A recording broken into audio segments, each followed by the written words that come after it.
something else? Looks good. Okay, perfect. Okay, everyone. So again, thank you for being here. I'm going to quickly introduce myself. My name is Ariel Noyman. I'm a PhD candidate at the City Science Group, working on the CityScope platform for the past about 6 years now. And to most of you, I believe some of these images are familiar. You've seen CityScope. You came to this course because you've seen some of those fancy, shiny Legos and beautiful visualizations. But the purpose of this course is to go beyond those visualizations and try to really understand what stands behind CityScope and make some sense out of it.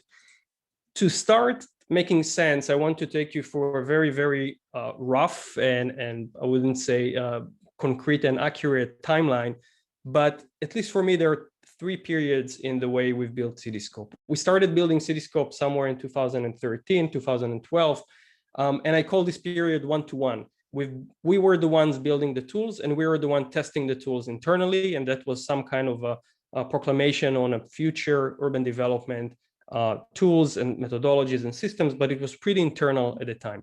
That grew some interest, as usually Media Lab projects tend to, and many people came to us and started working and asking us to develop these tools, which led to about 3 or 4 years of us deploying CityScopes all over the world in different workshops in different countries, some in your cities and in your countries. And that's why I call this period one-to-many. It's us, the City Science Group, the CityScope team, going to places and deploying these tools. And in some rare cases, like in the use case of Germany, we had teams that were learning from the knowledge we distributed and were building their own CityScope platforms, but that was really a rare case. Where we are today is an attempt of kind of shifting the CityScope development effort towards many-to-many, where you, as the leaders in your own cities, countries, universities, industry, could take the knowledge of CityScope and build your own tools and platforms for your own need. We feel that this is sort of the future of CityScope and how we can really build a decentralized and open system. So this is where you are. We started this process about 2 years ago with a few different workshops. What you're seeing here on the right side is a fast-paced workshop we did in Jerusalem just the end of last year. And the good thing here, and I think I need to emphasize that none of these people is a computer scientist or an engineer or somebody with technical background. They're all architects. And in much shorter duration, about 16 hours, they started from zero and got to the project you're seeing below, mobility simulation, agent-based simulation, energy models, and a few other deliverables. So hopefully we can even get further. So I'm not here to talk about myself, but as Luis mentioned, I'm also a useless architect. I started as a very traditional designer working on museums, galleries, a lot of competitions, academic buildings, failed competitions, as it's very common in the architecture world, and many, many different projects. Came to Boston, started a program at MIT, worked on large-scale urban development, as well as resiliency and mitigation of climate change. But throughout my professional career, I always felt that the architecture and design world is sort of stuck in this kind of design echo chamber where the real questions are not being asked. And what we are focusing on is mostly the design and form and shape of buildings.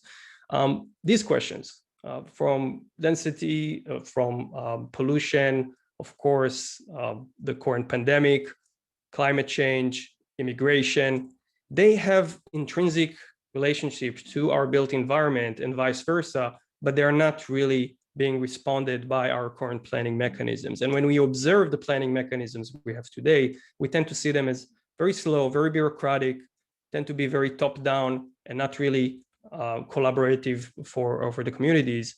And when we do have some degree of collaboration, it's usually under what is known as tokenism. Basically, setting up a room, letting people vent for half an hour, but that's not the real community engagement we hope for, which again leads to an echo chamber of design, which is not really focusing on those immensely important questions. That led me to Ken's group and to the Media Lab. And somewhere around 2013, I started working with the team on CityScope. And quickly I realized that although there is a lot of technology associated with the CityScope project, it's not about technology. And I think we have to emphasize that to all of you joining us into this course. It's not about this technology or the other technology. It's about thinking of a new model for making decisions in an urban environment. Yes, we use technology, but that's not the core.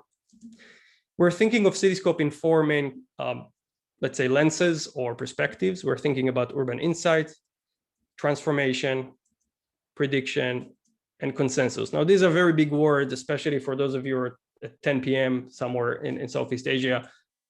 Let me try and kind of break each one of those sections into actual projects we did and explain what do we mean by insights for transformation, prediction, and consensus.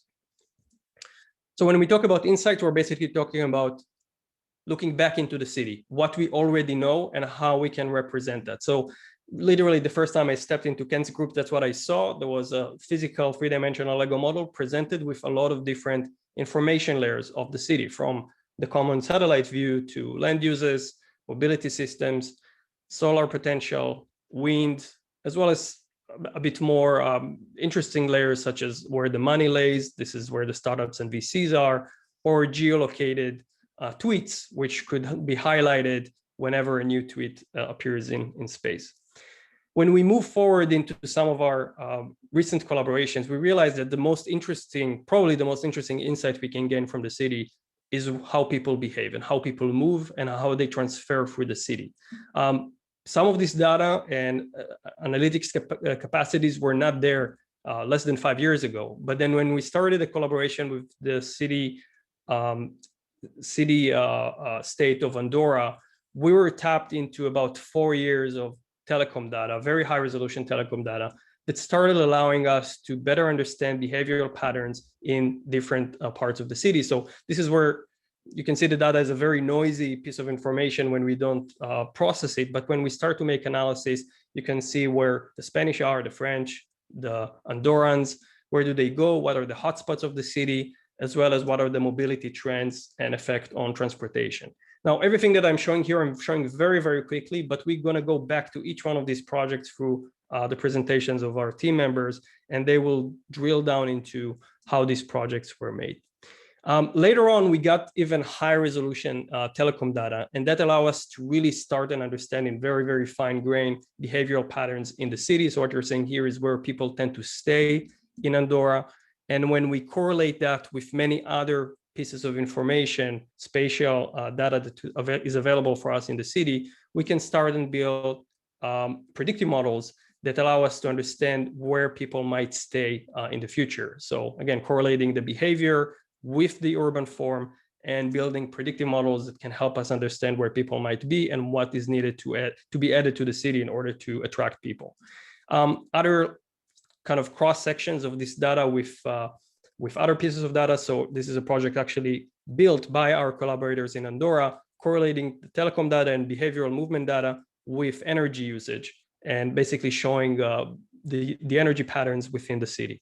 And just very recently, a project that is currently being reviewed and will be published very soon, correlation of that same telecom data and behavioral data with the pandemic and the spread of the pandemic again in Andorra. So this is insights, what we can learn from existing data in the city. But what we actually here for is not to learn back about cities. We want to kind of predict the future or imagine a new what if scenario.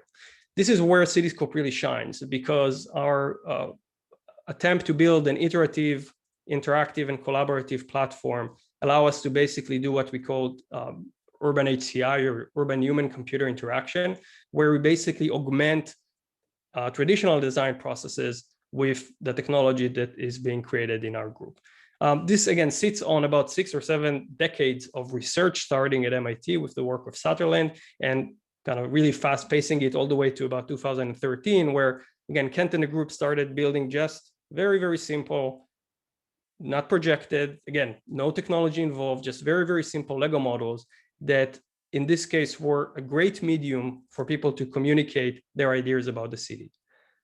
But we understood very quickly that something beautiful is lying in these Lego bricks. They are very easy to model, and they are a good medium for us to represent very abstract ideas. So A year later, when I did my master's in the group, I took a very abstract idea, which is the legal framework of the city, basically zoning and regulation, and tried to transfer it from the legal framework to a physical framework, and build this playground CityScope. As you can see, a fully interactive platform that is not allowing you to build buildings, but actually to interact with three-dimensional zoning envelopes and basically ask questions to the system in real time. Now, we also introduced something interesting in that project, which was the attempt of comparing traditional planning processes and community engagement. I'm going to touch on that later on with our consensus part. A more advanced version of this project, again, taking very abstract notions and building them into a tactile physical platform, was introduced in the Volpe project, again, which Luis is going to talk about next week. This project was taking, again, very high level ideas like diversity and density, third places, mixture of people, things which are very difficult to measure and sort of look into in actual numbers, and putting them together in an interactive platform. And as you can see, Arnaud and Luis are working very hard there to design the perfect city and getting feedback in real time. This is very similar to what you guys are going to build, right? And if you've ever visited our group, this is really one of our main prototypes. Now, I mentioned talking about the future, right? So insights and transformation bring us to the point where we examine different what-if scenarios, but now we really want to predict what might be the future of that city. So kind of continuing with the same project, the CityScope Volpe allowed us to test different proximities, proximity to public and green spaces, to work and to residential, but it also allowed us to start and think about more abstract ideas. Again, diversity, density of different places, the potential of interaction and movement of people in different locations. And we took this idea and extended it over the next few years. So in this project done in 2019, we've basically looked into how a transformation of very small parts of the city could be then manifested in their mobility patterns. And again, I'm not going to go deep into this project because it's pretty complex, and Ronan is going to spend over an hour explaining it. But just for you to see sort of the overall, I would say, end point of what a CityScope platform should look like. You have a very simple, very interactive platform on the bottom right side, and then a pretty complex model running in the background, which translates the interaction in real time and give you some kind of a feedback. In this case, it would be changes to the mobility mode choices. Now, not always we have enough data. I mentioned the telecom data, and here we have some other data types, but not always we have the data that we need. And so in the next couple of projects, I'm going to demonstrate what Arnaud is going to talk about, which is agent-based modeling, basically taking data-less environments and modeling the behavior of each individual based on certain transformations. So in this case, we did a project in Hamburg where we transformed very slightly a central transit station and showed how tourists would change their behavior in accordance. And just very recently, and again, Arnaud is going to cover that, a project in the Champs-Élysées in Paris, in which we basically aim to predict what would be the impact of the change to that very important boulevard in the center of the city, and how, again, tourists, locals, shops, etc., would change their behavior in accordance to these immense changes to the boulevard. A different type of prediction is not about behavior, but it's about how the city might look like. One of the biggest challenges we are facing when we do master planning or preliminary planning is understanding how we go from this image, which is master plan, to this image, which is how the city is actually going to look like. Now, to the architects in the room, you would immediately say, yeah, let's do renderings. But we all know that renderings lie, and they don't really represent the city, as well as are very costly and very cumbersome to create. So again, using some predictive models, we basically created a simple CityScope that connected real-time interaction of the users, converted that into an AI model, and eventually spit out, let's say, hallucinations of the city. This is not a real rendering or real visual of the city, but as you can see, when Naror here is playing with the Legos, in real time, you're starting to see the city emerges in the background. Again, some kind of a prediction, not so much of a true representation. I want to close with the fourth and I think most important part of CityScope. So we mentioned insights, we mentioned transformation, prediction, but that could all happen behind closed doors. The really important part of CityScope is how we bring people together. And by people, we don't just mean the community. We also talk about decision makers and experts, how we bring them together to make better decisions when it comes to our built environment. So 2 projects there. One is our collaboration with the Barr Foundation, the Boston BRT project from 2015, where we were asked to help the city of Boston think about bus rapid transit. To those of you who are not familiar, I'm sure our members from Southeast Asia are really well familiar with these systems, basically replacing existing systems with very sophisticated bus lanes, prepayment, dedicated lanes, better bus stops, and 1/10 of the cost of a light rail. And in the city of Boston, about 5 or 6 of these lines were supposed to meet at a place called Dudley Square. Now, a disclaimer, the next slide, it might be intimidating, but nothing happened to this lady. She's fine. She's just protesting in a very Bostonian kind of way against that plan. The reason she was doing that is because that neighborhood, that city was bombarded for over a few decades with new plans for transportation that kind of messed up the whole Dudley area. And so the ask from us was not to plan per se that those bus corridors, but actually to create what we call a buy-in process. That is, go to the community, build your CityScope, and create a consensus and a co-creation process around those questions. We came up with 3 CityScope platforms, one in the regional scale, in which you can see, this is already from the community engagement process. So you can see we have members of the community basically pointing out their daily locations, where they go, where they should be. And they could also comment on the current plans and the association of the current plan to their daily commute. So for example, if they want to change one station, they get a real-time feedback on what would be the cost of changing that station or that lane. So they're becoming more aware and more conscious citizens in that process. A second scale, looking into the neighborhood scale, introducing again our famous CityScope Lego models, allowing the users to basically position different stations in different locations and understand what would be the impact on their daily commute. And lastly, if they have no idea what the BRT system is to begin with, they're getting this kind of a fancy street section, which allows them to better understand how the street might change, moving from regular bus stations to a BRT system. Now, we learned quite a lot from this project, good things and bad things alike. But most importantly, we were pulled right after this project into what would be probably our most important community engagement process till today, which was our refugee housing project in Hamburg, known as Finding Places. So some of you might know this project by now. In about June 2015, we've signed a collaboration agreement with the city of Hamburg and its mayor. And at the beginning, we were pulled into what we called sort of first world problems. The development of the Albe River, with kind of a fancy urban development there in a very posh neighborhood. And right after, the incorporation of the Olympic Village, again, very close to the city center. Again, kind of, fancy problems to deal with, interesting, but the reality sort of hits everyone's face that towards the end of 2015, the mayor and the city realizes that about 80,000 refugees are supposed to embark on the city of Hamburg by the end of 2016. These are about 500 people every day, which are, at the time, were positioned in empty warehouses and hangars and any other ad hoc solutions, nothing that you can sustain through the German winter. So in November, the mayor of Hamburg realizes that it's impossible to pursue the Olympic Games, and because he has, other bigger problem on his table.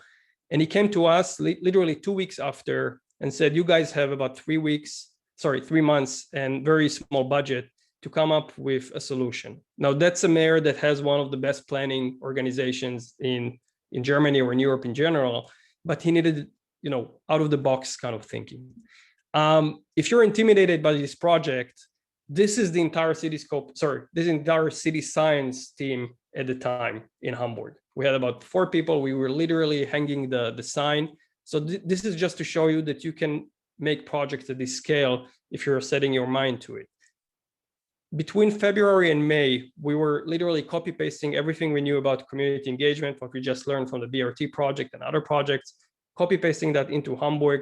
And with German accuracy, exactly 4 months later, started the Finding Places project. So you can see the mayor of Hamburg here laying down the first Lego brick in what would become a community engagement and participation process of about 3 months, in which every night, every day, we had groups of about 30, 40 people coming into the lab, playing with Legos and basically locating and finding places for the refugees in the city. We're really running out of time, and I see it's 10 a.m. So again, guys, if you have to jump out, that's fine.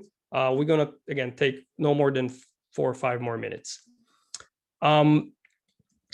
Kind of running pretty quickly for this project, the members of those teams were basically, again, interacting with the Lego tables, playing with them. And by the end of the day, we're doing what we call basically co-creation. They are locating housing for refugees in each one of these Lego platforms and getting real-time feedback from the system on where and how they can actually build. So you can see those markers there, the orange and red ones. You can build here, you cannot build here. So the system is kind of dynamic to their needs. Again, you're going to learn of how to build very similar systems through this workshop. This is the end of each session. Almost like a game, you can see on the screen how many places we found, only that this result is not from a game. It's actually from, sort of real life of refugees in the city of Hamburg. And the results sort of surprised everyone in the city. Everybody were expecting it's going to be kind of a NIMBY project, not in my backyard. Instead, we saw about 160 places in the city that were found by the community, well spread around the entire city, so not just in poor neighborhoods, and some of them already being constructed throughout the decision-making process. Again, not a NIMBY project, but instead a Yes, We Can project. So this is the Finding Places.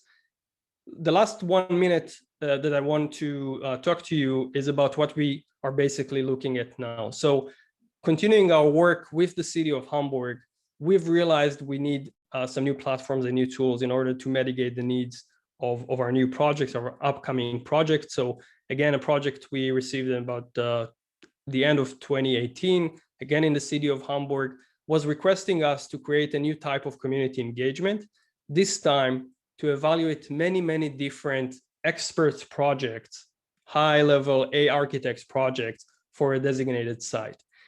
We realized that our existing systems and platforms do not meet that requirement. So this diagram that you've seen a few times already today was created in order to mitigate those needs and was basically kind of reshuffling the way we build our CityScope platforms. Now, funny enough, or maybe not, a year later, we found ourselves in a pandemic where we cannot really travel to places and build physical CityScope platforms, but happily, we already had that kind of a decentralized distributed system, online system that you're going to use throughout this workshop. So that was an advantage that led to some of our current projects. So this is, I showed the project in Hamburg, but this is a project we just recently finished in the city of Detroit with the Ford Foundation, with the Ford company, and several other projects that are moving along through this same process. Okay, so that's for me. Again, we have a beautiful network. You are here. I don't need to show you the map of yourself, but we're really looking forward towards this workshop and toward building very, very similar tools. So again, hopefully we managed to somewhat demystify some of the work that we've been doing